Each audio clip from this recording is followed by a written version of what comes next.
दोस्तों सुजलॉन एनर्जी की बात करें तो स्टॉक के अंदर आज गिरावट हुई और इस गिरावट के पीछे सबसे बड़ी वजह है बाज़ार में ज़बरदस्त गिरावट। बाज़ार इस समय प्रॉफिट बुकिंग की चपेट में आ गया है क्योंकि पिछले दिनों ज़बरदस्त तेज़ी बनी थी, लगातार स्टॉक सारे दौड़े हैं और ऐसे में प्रॉफिट बुकिंग आनी थी और कल ही इसका सिग्नल हमें मिल गया था। कल एफआई और डीआई दोनों ही बाज़ार में बिकवाल थे काफ़ी समय के बाद, जिससे लग रहा था कि थोड़ी प्रॉफिट बुकिंग आ सकती है और बिल्कुल वही हुआ। अब इसके बीच में बहुत बड़ी अपडेट निकल के आ रही है। सुजलॉन एनर्जी की कल बोर्ड ऑफ डायरेक्टर की मीटिंग हुई थी और इस मीटिंग के दौरान यहाँ पे बड़ा फैसला लिया गया है। अपने एलिजिबल एम्प्लॉयज़ को ईएसओपी स्कीम के तहत बोनस शेयर जारी करने का फैसला किया गया है। क्या है पूरी अपडेट, उसको जानने की कोशिश करेंगे। इसके अलावा एक और जो बड़ी जानकारी एक्सचेंज को दी गई, जिसमें यहाँ पे इस क्वार्टर के दरमियान प्रमोटर की तरफ से अपने शेयरों को लेकर क्या किया गया है उसकी जानकारी दी गई। क्या गिरवी शेयर रखे गए या फिर और कोई फैसला किया है, उसकी सारी जानकारी शेयर की गई है, जिसको समझने की कोशिश करेंगे इस वीडियो के माध्यम से। और सुजलॉन ने कुछ और अचीवमेंट किया है, उसकी जानकारी भी इस वीडियो के माध्यम से डिस्कस करेंगे। लेकिन फ्रेंड्स, उससे पहले अगर आप पहली बार हमारे चैनल पे आए तो चैनल को सब्सक्राइब कर दीजिए, एक बेल आइकॉन दबा दीजिए ताकि जब भी नया वीडियो बने पहला नोटिफिकेशन आपको मिले। वीडियो पसंद आए तो लाइक से ज़रूर कीजिए। चलो फ्रेंड्स, वीडियो स्टार्ट करते हैं। मैं हूँ आपका दोस्त एसबी दवे और हमारे अपने चैनल ऑनलाइन कमाई में आपका बहुत बहुत स्वागत है। सुजलॉन एनर्जी की बात करें तो 60.45 पर क्लोजिंग देखने को मिली 1.76% की गिरावट के साथ। तो जैसे कि बाजार में बड़ी गिरावट का माहौल था, ऐसे में थोड़ी सी गिरावट तो सुजलॉन में होनी थी। वैसे इंट्राडे में 62 को क्रॉस कर गया था, तो ये आप समझ ही सकते हो कि सुजलॉन ने काफ़ी बेहतर किया था और अगर बाज़ार ने साथ दिया तो तेज़ी बड़ी हो जाती, लेकिन बाज़ार का सपोर्ट नहीं मिला और इसी वजह से स्टॉक आ गया नीचे। अब यहाँ पे जो बड़ी अपडेट निकल के आ रही है सुजलॉन एनर्जी की तरफ से, जो एक्सचेंज को जानकारी दी गई है, यहाँ पे देख सकते हो। कंपनी की तरफ से कहा गया है कि यहाँ पे सेबी के रूल्स के तहत, जिसमें 34(4) के तहत शेयर एक्विजिशन और शेयर ट्रांसफ़र टेक ओवर को लेकर जो जानकारी देनी हो चाहिए वो रेगुलेशन 2011 के तहत दी गई, जिसमें कहा गया है कि हम ये जानकारी शेयर करना चाहते हैं, हम ये बताना चाहते हैं कि यहाँ पे कोई भी पर्सन या किसी भी तरह से कोई प्रमोटर ग्रुप से जुड़ा हुआ, उन्होंने कोई भी शेयर गिरवी नहीं रखा है, न मॉर्गेज किया है किसी प्रकार, डायरेक्टली और इनडायरेक्टली प्रमोटर ग्रुप से किसी प्रकार फाइनेंशियल 2024-25 में शेयरों के साथ में कोई भी यहाँ पे छेड़छाड़ नहीं हुई है।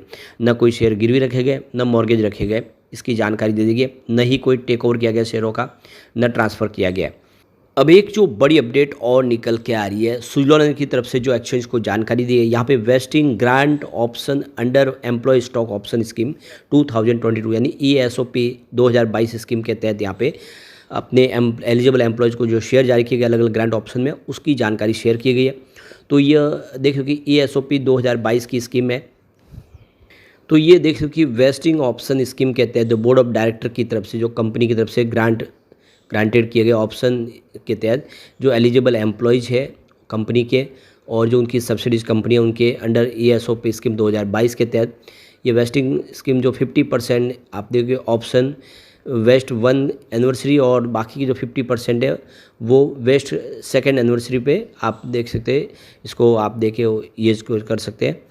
तो ये देख सकते हो इसकी जानकारी। जो ग्रांट डेट है ग्रांट 1 में 22 मई 2023 है और यहाँ पे ग्रांट की जो प्राइस है वो 5 रुपीज़ पर शेयर है और इसकी जो वेस्टिंग टाइम है वो है, देख सकते हो कि 22 मई 2025 2nd वेस्टिंग। और यहाँ पे टोटल जो आप देखें जो ग्रांटेड ऑप्शन के थे जो डेट के हिसाब से 10,92,90,000 है और total number of option vested जो है मई 2025 के हिसाब से वो 3,94,61,250 है।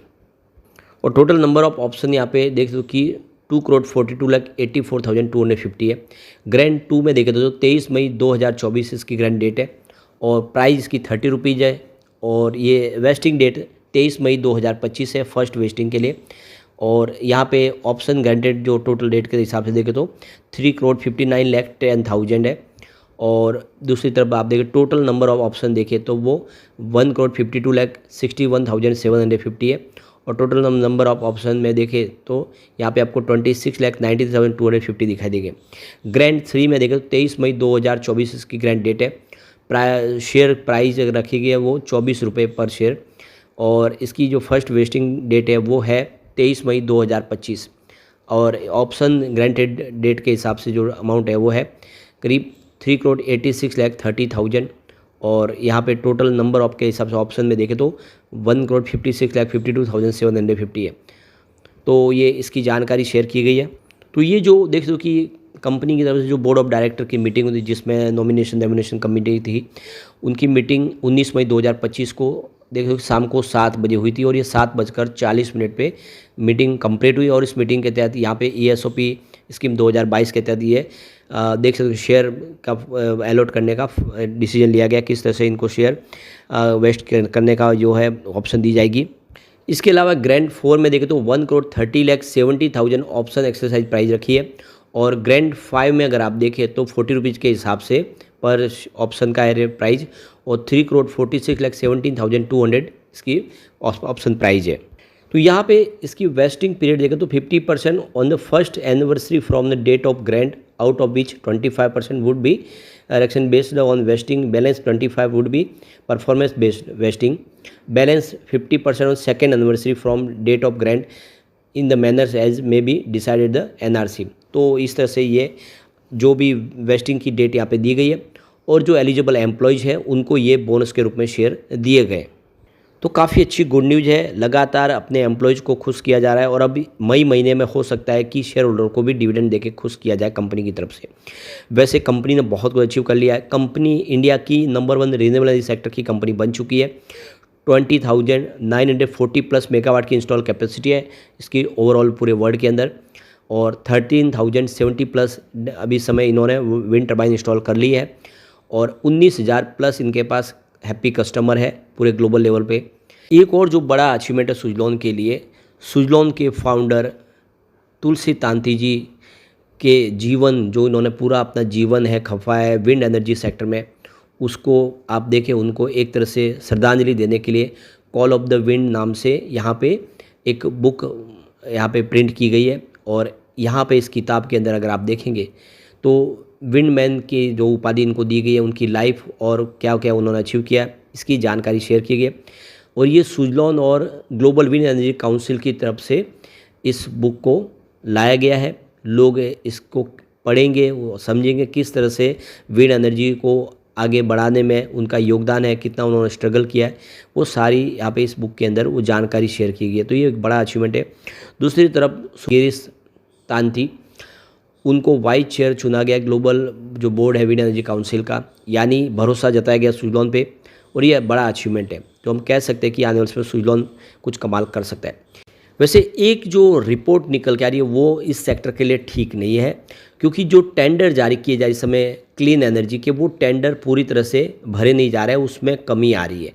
कुछ रीज़न है जिसकी वजह से आप देखें तो सरकार का जो सपना है कि 500 गीगावाट की कैपेसिटी 2030 तक पाना है, उसमें 280 गीगावाट का सोलर एनर्जी से इंस्टॉल कैपेसिटी पाने का लक्ष्य रखा गया, और 100 गीगावाट आप देख सकते हो कि विंड एनर्जी का लक्ष्य रखा गया है। लेकिन आप देखें तो जो टेंडर ऑक्शन हो रहे हैं उसमें कमी आ रही है, कमजोरी आ रही है, वो पूरे टेंडर अभी समय पे निकल नहीं पा रहे, और उस जो टेंडर है उस पर लोगों का रुझान भी उतना पॉजिटिव नहीं है।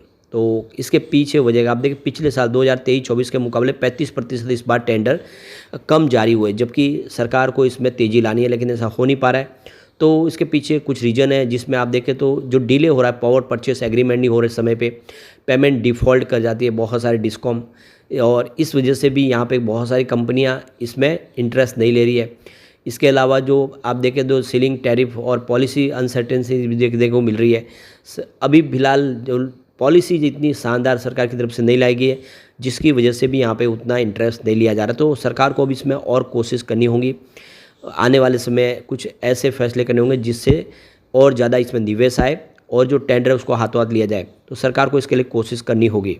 तो देख सकते कि आईए की जो रिपोर्ट है 2024 की जारी की, उसमें कहा गया है कि 2030 तक सरकार को अपना गोल अचीव करना है, तो 40 से 45 गीगावाट रिन्यूएबल कैपेसिटी हर साल उसको अचीव करना ही होगा, उसको इंस्टॉल कैपेसिटी प्राप्त करना होगा, और इस समय उस लेवल से काफ़ी नीचे है, और इसीलिए सरकार को इसमें अपनी तरफ से कुछ कोशिश और करनी होगी, कुछ इंसेंटिव देना होगा। तो पेरिस एग्रीमेंट हुआ था, उसके हिसाब से काम अभी भी नहीं हुआ है, और प्राइवेट और इंटरनेशनल इन्वेस्टर अभी भी इसमें उतना इंटरेस्ट नहीं ले। इसके पीछे वजह है कि जो पॉलिसीज़ है उसमें फाइनेंशियल रिस्क भी है और पॉलिसी और इस समय थोड़ी सी उतनी सूटेबल नहीं है, और इसी वजह से भी अगर आप देखें तो उतना इंटरेस्ट नहीं ले पा रहे। तो सरकार को इसके लिए अभी भी कोशिश करने की ज़रूरत है। लेकिन फ्रेंड्स, कोई भी इन्वेस्टमेंट करने से पहले अपने फाइनेंशियल एडवाइज़र से एडवाइस ले ले या अपना खुद का रिसर्च करें, क्योंकि मैंने वीडियो आपके एजुकेशनल पर्पज़ के लिए ही बनाया। वीडियो पसंद आए तो लाइक से जरूर कीजिए और चैनल को सब्सक्राइब कर दीजिए। Thank you friends.